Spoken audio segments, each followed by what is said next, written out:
But my third point, not necessarily in this order, is that we have to accept our value from God. When you have failed time and time again, and when you continue to fail, you can feel pretty worthless. And when you feel worthless, you can begin to feel disqualified from leading, from helping others, from doing anything of value, because you can feel like you have no value, right? And this is once again when we have to kind of surrender to God's truth in our life. We have to look to Him to find out what value really is. And this is where this part of the psalm really hits home for me, because I am an extremely rare breed. I am a male knitter. And so I like to knit hats and socks and scarves and all kinds of things. I knit a hat just this week just so I could knit it for the sermon, because it was a good excuse for the sermon. And then I left it at home. But anyway, it didn't matter. It was a good excuse to knit. I'm just at the point in my life where I like to make things, and it's really good for my soul. But what I really love is to make things and then give them away. And so I love knitting hats for other people so that I can give them away. And I feel like when I give away a hat, it's really not so much about the hat as it is about my time and my focus and my energy. And I really feel like, I've told you this before, but I really feel like when I knit something and give it away, that I give myself away, right? And here's David. He says, "You knit me together in the womb." And he's not talking here about physically weaving us together, right? But he is talking about us being carefully and wonderfully made. And then he adds these words. He says, fearfully made, which literally means that this created thing, whatever it is, causes awe to stir up in us. But it's not just any kind of awe, right? It's the kind of awe that says, I do not want to mess with whatever created that. It would be like a UFO landing on Earth that was just so technologically advanced that you look at it and you stand in awe of it to say, man, that is an amazing thing. And also, I don't want to mess with whatever's inside there. Right? Fearfully made. The things that I knit and that I make, they reflect my style. They're things that I would wear. And so if you were to look at the hats that I make and the things that I make, you would definitely get a sense of who I am and what I like. And God made us the same way, in His image. That's what it tells us in Scripture.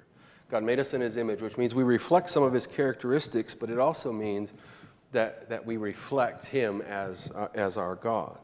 And so going back to this value idea, as created things, we kind of have two senses of value, if you will. There's a value that is associated with our function. And so maybe that you were to buy a chair from the store, you take it home. If that leg were to break in a way that you couldn't fix it, you would probably just throw out the chair. It is of no use anymore, right? It just doesn't have value to you. And this is oftentimes the value that we associate with ourselves as well, that our value is closely associated with our function. And so when we experience failure in our life, just like the chair that is broken, we feel like we should just be tossed away. But the truth is, there's another sense of value. It's a deeper sense of value. When I was a kid, in our school, they used to have this Santa's workshop kind of thing at Christmas time, where we'd go down to they'd clear out like the gym or something. They would set up this shop where all the kids could come through and we could buy presents for our parents. And I don't know if they still do this or not, but they had all kinds of things in the shop, none of which were very exciting or functional, honestly. I bought my dad one year a tiny little keychain with pliers on it, right? You've seen those before. Now, those pliers are not useful at all. They are strictly for looks. I bought one for my dad one year for Christmas, and I bought it for him because he liked to fix things, and so it reflected something bigger in his life. And when my dad opened the gift, the truth was he didn't care that the pliers weren't functional. All he cared was the fact that I loved him enough to give him the gift, right?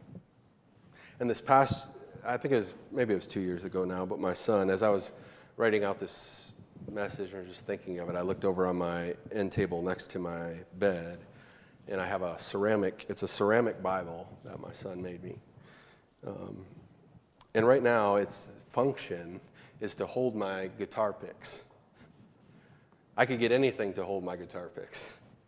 From a function standpoint, that has very little value to me. And yet, it has a deeper value. So much so that I can't even describe it in words, but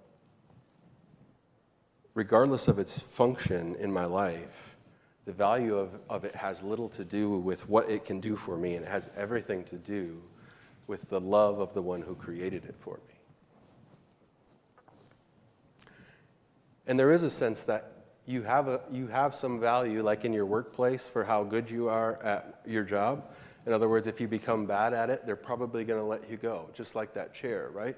There is some sense that there is that value, but there is a much more important value, a much deeper value that is a part of us that has nothing to do with our function, but has everything to do with the love of the one who created us. You are a reflection of our Father's love.